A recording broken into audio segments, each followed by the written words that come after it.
you're feeling sad. I'm just a fool, playing the bad guy. Now that we are almost there, I like to see. This is Jackie, and I'm here with Skyler of Super Whatevr, and we are outside of Baltimore Soundstage. We're going to keep warm. We're going to get you back inside soon. Sold out, so we're ready to go.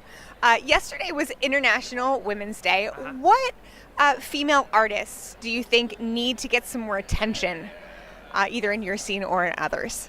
Dang, hit me with a great question. I think the artist Eat Your Heart Out is really cool, and they're up and coming. I feel like they're going to get the attention they deserve, so them. I think that artists like Paramore have paved the way for more female-fronted or just women in projects, so I like seeing that in general. What's their band name? Dollskin. They just got signed to Hopeless not too long ago. They're really sweet. Their music's great, so I would, them. Yeah. We tried for Quiet. I failed miserably, folks. I'm sorry. So your debut at Never Nothing comes with a really poignant title. Talk about its meaning for the new listeners out there. So the concept of Never Nothing is what's wrong, it's nothing, it's never nothing. Be vulnerable, pay attention to the people you care about, and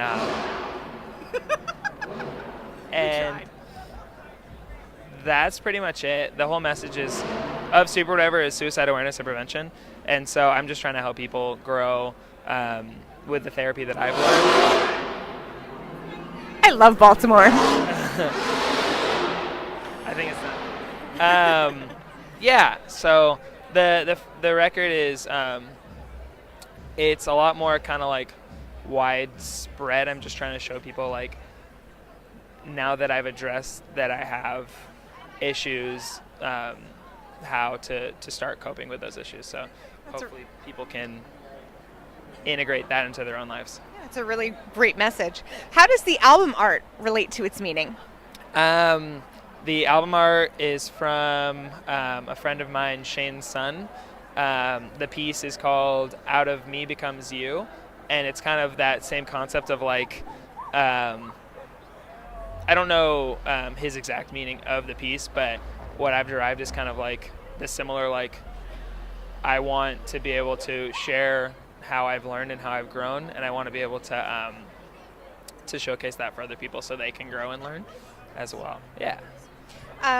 Why is it important, in your opinion, to sort of face things head on and not be dismissive of issues? Because I think there's still a really big stigma around mental illness, therapy, mental health in general, and abuse and suicide awareness. And I think that all just needs to be spoken about. And I've seen other artists doing it really, really well. And I just wanted to kind of piggyback on those concepts because I want to help people. And so, yeah. I like that.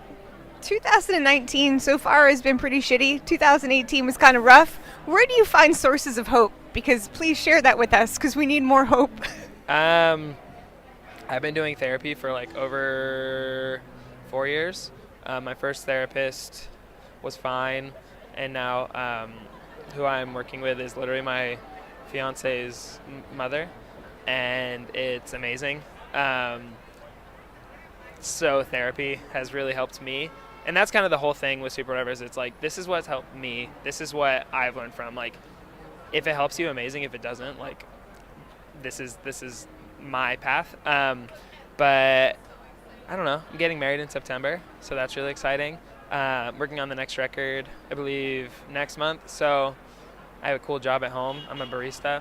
So yeah, I think I've been learning that, like, contentedness is what I've been striving for more recently, rather than, like, lavish. I just want, like, things based on my means, you know what I mean?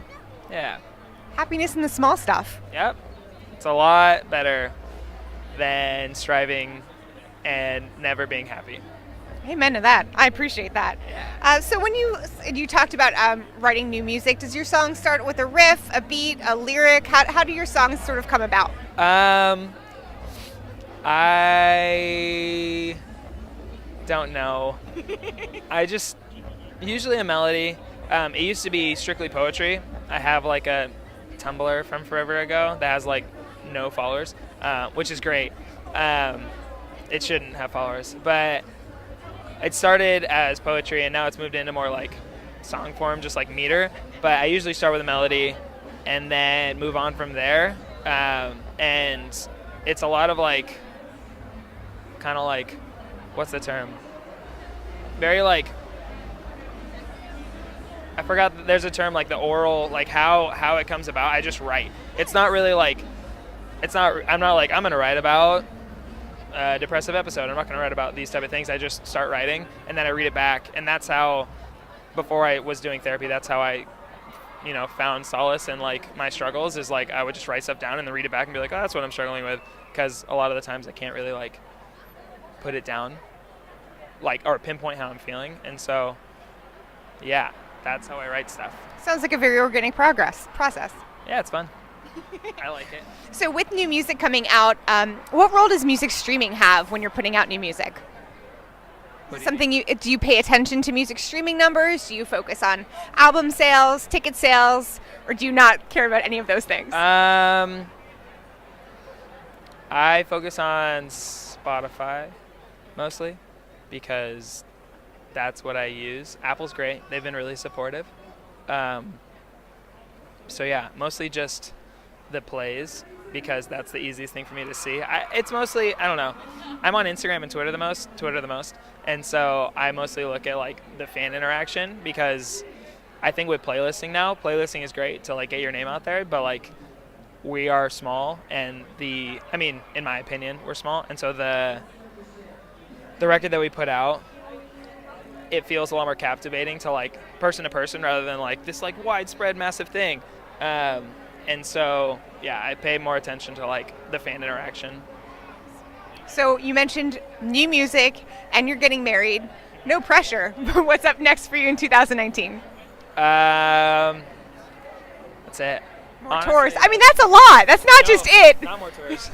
No? It's like actually. Okay. It's literally like make a record, make it the best it can be. I'm working with a really amazing artist, visual artist, which is going to be great.